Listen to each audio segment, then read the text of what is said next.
আসসালামু আলাইকুম ladies and gentlemen, welcome to Himal 7. এই ভিডিওতে আমি কভার করব ইউকেতে অ্যাজ আ স্টুডেন্ট আসার স্টেপ বাই স্টেপ প্রসেস এবং শেয়ার করব আমার এক্সপেরিয়েন্স এবং প্রোভাইড করার চেষ্টা করব কিছু সিক্রেট টিপস যেগুলো এজেন্সি আপনাকে কখনো শেয়ার করবে না। So without any further do, let's drive into deep. ইউকেতে পড়াশোনার জন্য আসার আগে আপনাকে মাথায় রাখতে হবে UK is not a small place. So UK is a combination of 4 countries: England, Wales, Scotland, Northern Ireland. So first of all, you have to decide where you want to go.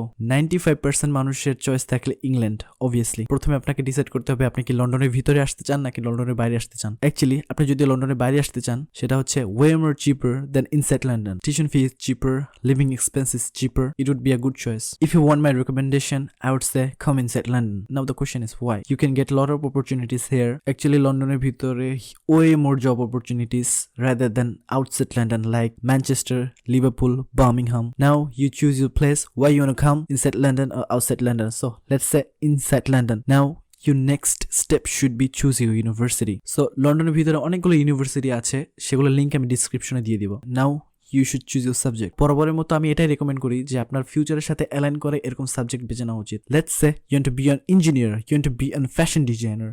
So you have to choose this type of subject which is aligned with your future. Actually দেশে বাইরে পড়াশোনা করতে দুই ধরনের student যায়। Number 1, যারা enough capable to pay the tuition fees, bear their living expenses and other expenses, যারা rich enough like my friend Rafi. So you don't have to be worried about your expenses. Number 2, middle class student like me, যাদের actual উদ্দেশ্য থাকে টাকা কামানো। So তাদের জন্য আমার recommendation হচ্ছে চিপার সাবজেক্ট বেছে নেওয়া, যেখানে কম এফোর্টে আপনি সহজেই পাস করে যেতে পারবেন এবং পার্ট টাইম জব করার অপরচুনিটি থাকে। So choice is yours. Now you have to choose your intake. So which intake you wanna come? There are 3 type of intake: September intake, January intake and May intake. September হচ্ছে সবথেকে বড় intact. এখানে সকল ধরনের subject available থাকে এবং সকল ধরনের ইউনিভার্সিটি অ্যাভেলেবল থাকে। সো সেপ্টেম্বর ইনটেকে অপরচুনিটি সবথেকে বেশি। কোনো কারণে যদি আপনি সেপ্টেম্বর ইনটেক মিস করে যান সেক্ষেত্রে আপনি জানুয়ারি ইনটেকে আসতে পারেন। যদিও জানুয়ারি ইনটেকে সেপ্টেম্বর ইনটেকের মতো অত ব্রড আকারে ইউনিভার্সিটি অপরচুনিটি প্রোভাইড করে না এবং ব্রড আকারেও সাবজেক্টও অ্যাভেলেবল থাকে না। বাট যদি কোনো কারণে আপনি মিস করে যান এবং আপনার যদি স্টাডি গ্যাপের কোনো ইস্যু থাকে সেক্ষেত্রে আপনি জানুয়ারি ইনটেক আসতে পারেন। বাট ইউকেতে স্টাডি গ্যাপ কোনো ম্যাটার না। নাম্বার 3, মে ইনটেক। আপনি যদি জানুয়ারি ইনটেকও কোনোভাবে মিস করে যান আপনি মে ইনটেকও ধরতে পারেন। বাট মে ইনটেকে সব থেকে লিমিটেড অপরচুনিটি থাকে। Now choice is years. Bangladesh থেকে ইউকের মাটিতে পা দেওয়ার আগ পর্যন্ত you have to overcome 6 obstacles. Number 1, IELTS. Number 2, offer letter. Number 3, bank statement. Number 4, CAS. Number 5, UKV interview. Number 6, immigration. So obstacle number 1, IELTS. ইউকেতে আসার জন্য আপনাকে মাস্ট IELTS দিতে হবে।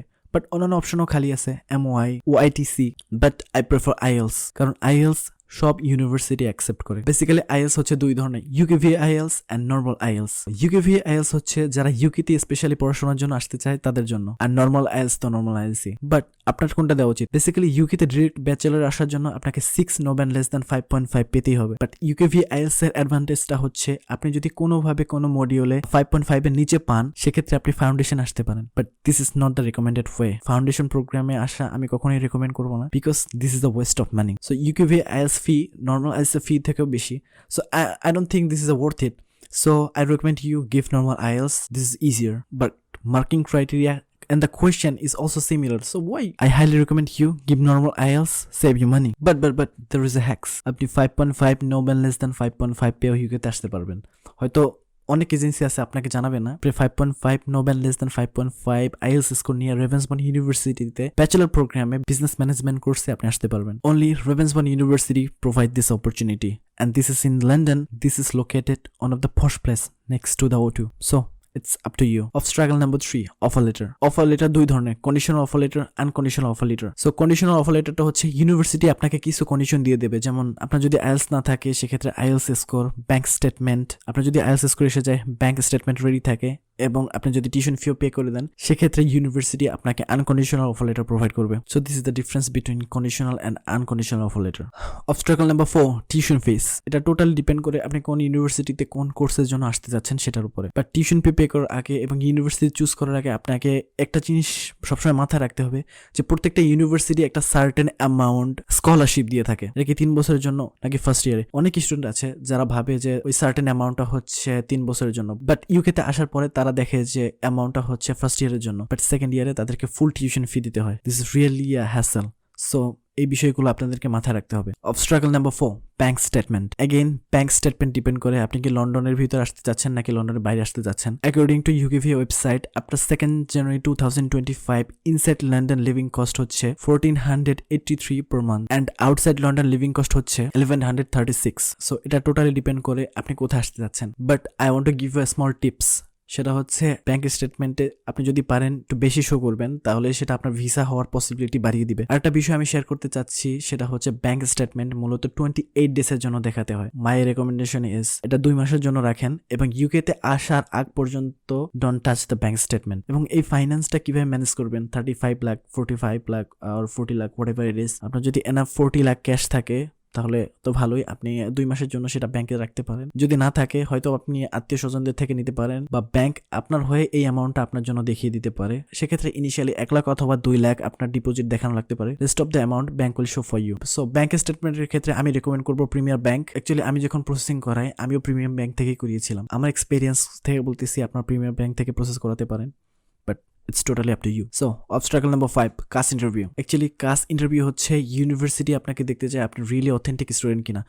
সো CAS ইন্টারভিউতে আপনাকে প্রুভ করতে হবে যে আপনি authentic student, you have enough finance to bear your expenses, bear your tuition fees, you can give your tuition fees, you don't need to be worried about your tuition fees, you are enough capable. So এই জিনিসটা আপনাকে show করতে হবে এবং আপনি ইংলিশে enough capable।